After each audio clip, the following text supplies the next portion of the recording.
అండి అందరికీ నేను ఈరోజు మిరపకాయ బజ్జీలు చేస్తున్నాను. మిరపకాయ బజ్జీలకు కావాల్సినవి మిరపకాయ బజ్జీలు అంటే ఇట్లా బుడ్డగా ఉంటాయి అనమాట. అవి కొంచెం మంటగా ఉండవు. వాటిని ఇలా నేను కట్ చేసి పెట్టుకున్నాను సన్నగా. మీరు కావాలనుకుంటే అలాగైనా వేసుకోవచ్చు. ఇలా అయితే కొంచెం చిన్న సైజులో ఉంటాయి, ఘాటు కూడా తగ్గుతుందని నేను ఇలా చేశాను. ఇంకా కావాలంటే ఆనియన్స్తో కోటి కూడా మనం బజ్జీలు చేసుకోవచ్చు. దీనికి కావాల్సిన ఇంగ్రీడియంట్ ఏంటంటే ఇదిగో శనగపిండి అండి. శనగపిండి, కొంచెం పసుపు, ఇది వచ్చేసి సోలా పొడి అంటారు, వంట సోడా, తర్వాత సాల్ట్. వీటన్నింటిని కొంచెం సాల్ట్, సోలా పొడి, పసుపు వేసి కలిపేసాను. ఇదో ఇలా ఉంటలు లేకుండా బాగా మెత్తగా కలిపేసేసుకోవాలి. ఇలా కలిపేసుకున్న వాటిని ముందుగా మనము అంతలోపు ప్యాన్ రెడీ చేసి పెట్టుకొని ఆయిల్ కూడా కాగనించుకోవాలి. ఇది కలిపేసుకునే లోపు తర్వాత ఇప్పుడు వచ్చేసి ఇది కాగిందో లేదో ఫస్ట్ కొంచెము టెస్ట్ చేద్దాం.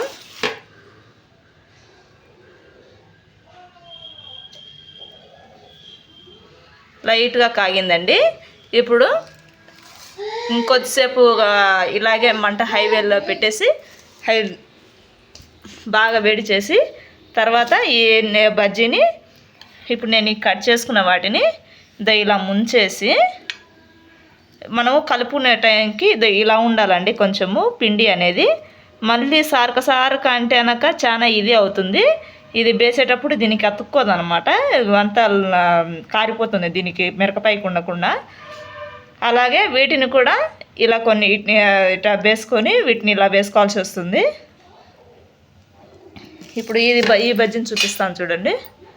ఇది ఉంది కదండి, ఇలా ముంచేసి డిప్ చేసి బాగా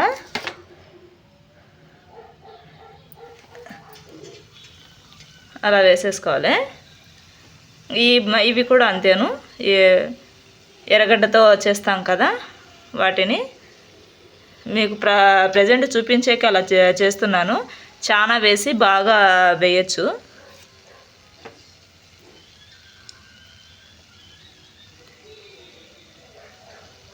ఆనియన్స్ తండి, ఇది ఆనియన్స్వి.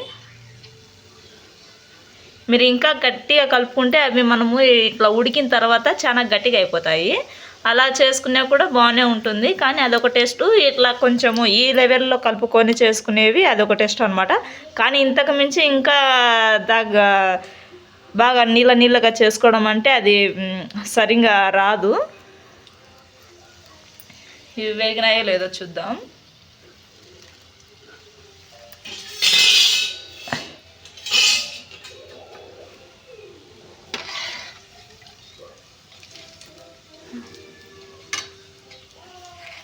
కాగుతూ ఉన్నాయి. వంట సోడా వేస్తే బాగా పొంగుతాయి అన్నమాట. నేను సన్నగా కట్ చేసి పెట్టుకున్నాను కదా, అందుకు ఇవి చిన్నగా వచ్చేసినది. ఒకవేళ పెద్దగా అలాగే వేసుకుందాం అనుకున్నా కూడా వేసుకోవచ్చు, అది మీ ఇష్టము.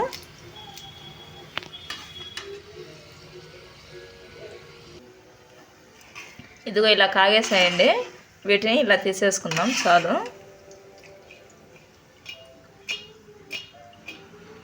ఆయిల్ అంతా కింది కూరగాలి కదా, అందుకు నేను అలా చేస్తున్నాను. ఇంకా అట్లాగే వచ్చింది.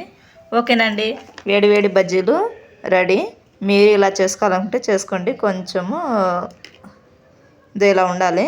తుంచి చూపిస్తాను, అబ్బా కాలుతూ ఉందండి. ఓకేనండి, మిరపకాయ బజ్జీ రెడీ అనమాట. ఇలా చేసుకోండి. ఎలా చేసుకోవాలన్నా మిరపకాయ బజ్జీ, ఆనియన్ బజ్జీ అనమాట.